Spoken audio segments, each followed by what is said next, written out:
આપણી ગતિ ધીમી છે. આપણે બી એક પેપ્સી લઈ લીધી. નયનનું નામ ફેમસ છે, તો શું અમુક લોકો માનતા નહીં.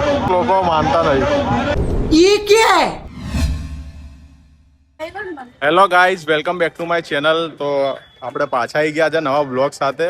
આજે છે રથયાત્રા, તો આજે આપણે રથયાત્રા એક્સપ્લોર કરીશું. તો કન્ટિન્યુ રહેજો, તમને આખી રથયાત્રા આપણા બ્લોગમાં બતાવવાના છીએ. તો ચલો, ટુ બી કન્ટિન્યુ. ભાઈ આપણે નીકળી ગયા છે રથયાત્રામાં જવા માટે. ના પાછળ જે દેખાય ત્યાં આપણું ઘર છે ને રસ્તો બધો બંધ થઈ ગયો, કારણ કે અહીંથી આગળથી રથયાત્રા જાય છે. રથયાત્રામાં જવાનું મોડું થઈ રહ્યું છે ને જોડે એક માણસ છે જે હેડી નહીં શકતું, તેના હાથ પકડીને લઈ જવી પડે. જો આ હેડી જ નહીં શકતી. હા હારી ધીમે ધીમે હેડે છે. નહીં હેડી શકતા? ના, કેમ? આપણી ગતિ ધીમી છે. કાચબો કાચબો હા. कौन है ये लोग? कहाँ से आते हैं? આપણે જ્યારે એ દરિયાપુર દરવાજાના આગળ છે આ પ્રેમ દરવાજા, જ્યાં હમણાં રિટર્નમાં અહીંયા રથયાત્રા આવશે. અને અહીંયા બધે કેમ્પ બનાવેલા છે ભાઈ, ત્યાં બધા સેવાઓ કરતા.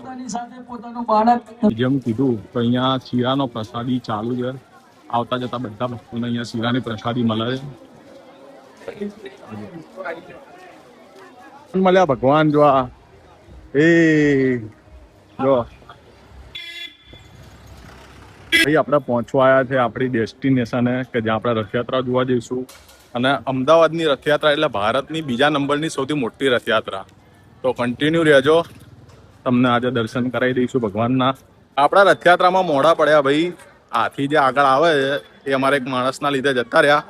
વિડીયો બનાવો તો ચીટિંગ કરતા હે તું.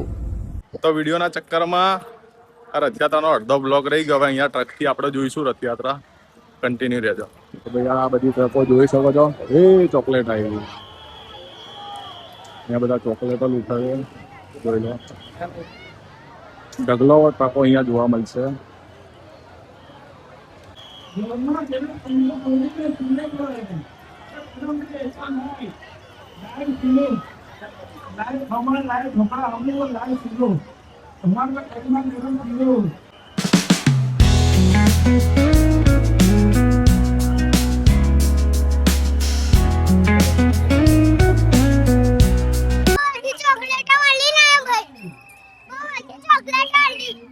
ભગવાન આયા ટ્રકમાં. ભગવાન જુઓ દિલ્હી, ભગવાન પોતે આવી ગયા છે.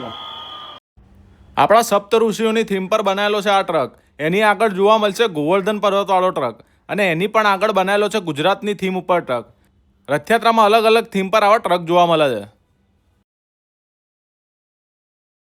બાજુ નાખો ચોકલેટ, બધા પેલી બાજુ ના કરાજો. અહીંયા તો આ બાજુ ચોકલેટ શૂટિંગ ચાલે. શૂટિંગ પાછળ જે દેખાય અમારી ચાલીના યુવાનો, સોરી સોસાયટીના યુવાનો છે બધા. લેવા માટે લોકો પરંપરા કરી રહ્યા બધા ચોકલેટ અને પેપ્સી દેખાય. આપણે બી એક પેપ્સી લઈ લીધી. આ જગ્યાએ ઘણા બધા લોકોને અહીંયા કેમ્પમાં જમવાનું આપે છે. દર વર્ષે ભાઈ આ લોકો બનાવે છે. લાઈન જોવો ખાલી.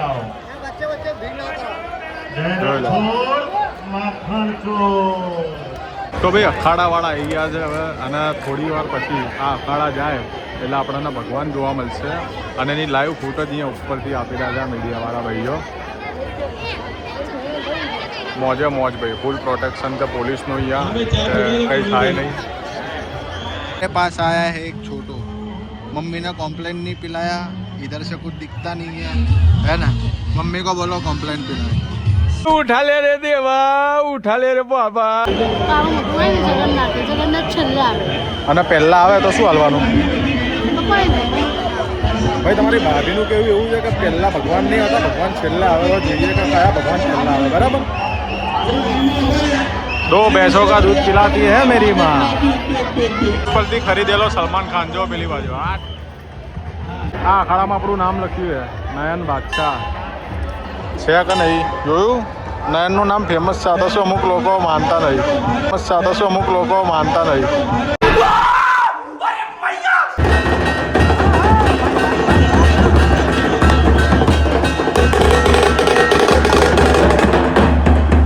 વિરાટ કોહલી ટ્રોફી લઈને આરસીબી ની. તો કોહલી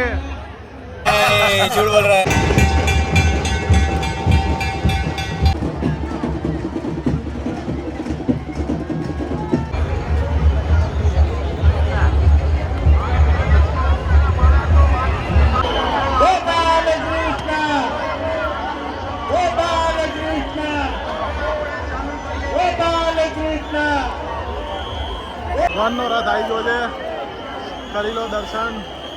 જય જગન્નાથ, જય રાણછોડ.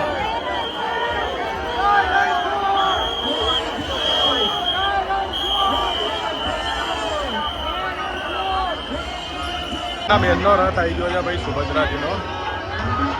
કરી લો દર્શન. ભગવાનના ભાઈનો રથ આવી ગયો છે ભાઈ, બલભદ્ર ભગવાનનો. કરી લો દર્શન.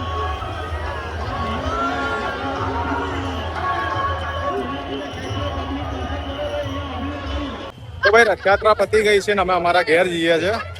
અને એક માણસ અમારી જોડે શરત લગાવી હતી. શરત હારી ગયું છે. करे क्या बोले तो बोले क्या જુઓ ખાલી કે આટલા બધા લોકો રથયાત્રા જોવા આવે છે. દૂર દૂર સુધી ટોળા ટોળા છે. આપણે સવાર આવ્યા ત્યારે અહીંયા ભીડ નથી, અત્યારે અહીંયા ભીડ થઈ ગઈ લાગી ગયા. અને હમણાં રથ પાછા અહીંથી નીકળશે. પેલા કાળોપુર સરસપુર કેમ પાછા રથ અહીંથી નીકળવાના. ભાઈ પબ્લિક હજુ બી આવી રહ્યું છે અને અડધું પબ્લિક જઈ રહ્યું છે. અમુક લોકો દર્શન કરીને આવ્યા અને અમુક લોકો પાછા જઈ રહ્યા છે. પણ રથયાત્રા તો હજુ બી ચાલુ જ છે. સાંજે રથયાત્રા પતશે. તો ભાઈ આપણો બ્લોગ અહીંયા પૂરો થાય છે. આવા જ રીતે બ્લોગ જોવા માટે આપણી ચેનલને સબસ્ક્રાઈબ કરો અને કોમેન્ટ કરવાનું ના ભૂલતા. Love you all.